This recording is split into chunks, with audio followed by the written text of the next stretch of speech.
This is great for your scrap busters and turning them into something really beautiful. To make the very first strip set, you're going to need a 2.5 inch wide strip and two 1.5 inch background strips. Remember, these need to be at least 9 inches long. So on this first set, we're going to take it to the sewing machine and we are going to attach a background piece to the top and a background strip to the bottom. Let's press this open, and when you do these seams, you want to press these backwards, keeping them pressed outward. This looks fantastic. And if we did this right, this should be 4.5 inches. And yes, it is. We have 4.5 inches. So let's set this one aside. We'll come back to it. Our next strip set, we want to sew two 1.5 inch wide strips to a center background strip that is 2.5 inches wide, 5 by 9 inches long. And we are going to attach this one to the upper side of our strip and sew it down. We're going to attach it to the bottom side and sew it down. Now when we do this one, we want to press our seams towards the white. I know that's unusual, but on this one, we're going to press those seams in towards the white versus outward. Now, if we did this right, this should be 4.5 inches as well. And there we have it. We have a 4.5 inch tall. So the next step we're going to do is really easy. We're going to take these two, and we're going to put them together. And we're actually going to sew them together. We're going to sew the upper half and the lower half, 9 inches sewn. And the reason why we pressed it the way we did is so that our seams will nest up together. So when you lay your pieces together, you can see that this seam and this seam are going to nest up really good to each other. And you should be able to get a really even sew. So there again, those two are nested up real nice together. It just snugs it up and you don't get any shifting. So now that we've got our set sewn together, our 4.5 inches tall, and what we're going to do is we're going to measure over 4.5 so that we can cut them into squares. I'm going to cut the first one out, and that should leave us another 4.5 inches. Exactly 4.5, that's perfect. Now that we have these sewn together, we're going to take them back to the machine and we're going to sew on each side of this square. So we're going to sew, put a seam on both sides on each one. Now we have two blocks made, and this is where the magic happens.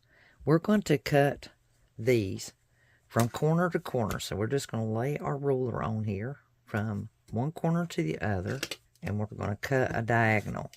We're going to turn around and we're going to do a cut on the diagonal on the opposite direction.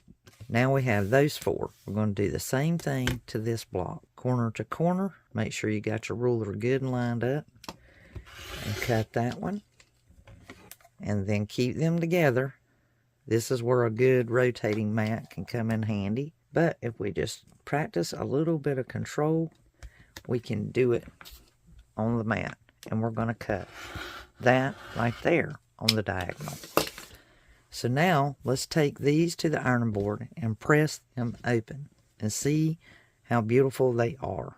So now we have our blocks ironed open, and here is where part of the magic happens. You can see it with these, but we need to make another set just so you can see it more. But I will show you.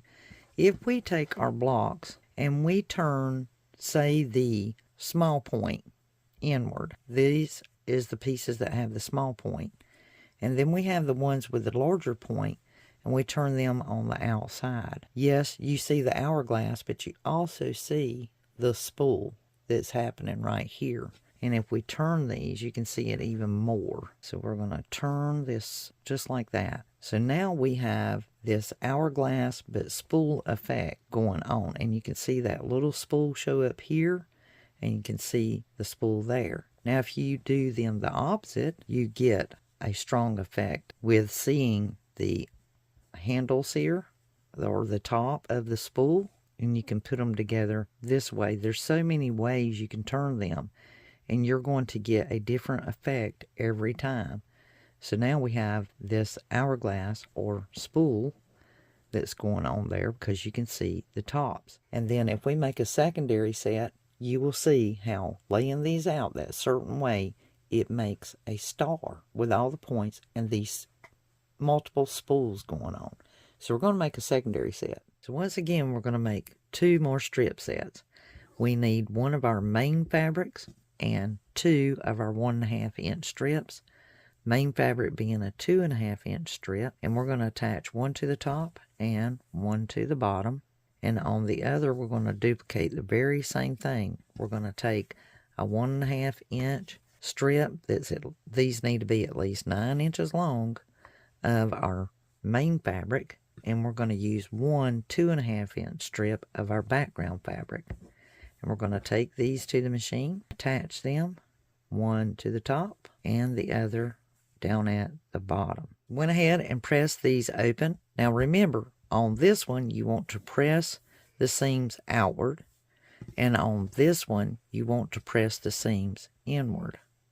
And then that way they nest up really nice, because once again we're going to put these together and we see that those seams will just nest up perfectly, and that will keep it from getting all wonky on you. And we'll sew these together on both sides. Okay, so we've got those sewn together, and I did not check before, but I'm pretty sure that we have these at 4.5 inches. Yes, we do. And that means we're going to cut this 9 inch section in half. We need to cut these at 4.5 inches over. That will be the center. Cut these in half. And we need to take them back to the sewing machine. We're going to sew on each side. So now we got both sides sewn, and I've got my Fiskars rotating mat. This is the small one. This comes in real handy for the next task that we're going to do.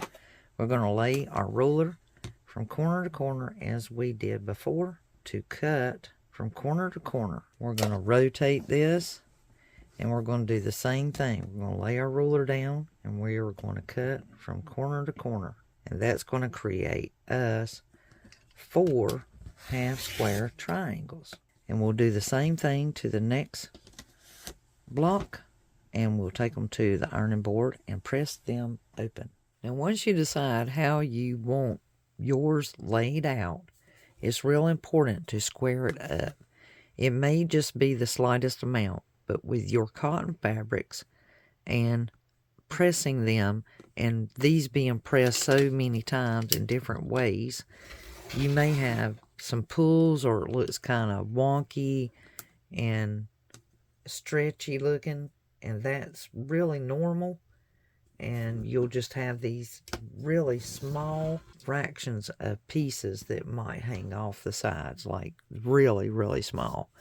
And that way, if you square it up, 9.5 by 9.5 inch square. And there we go. Really nice block, and it's just beautiful. We have all of our spools.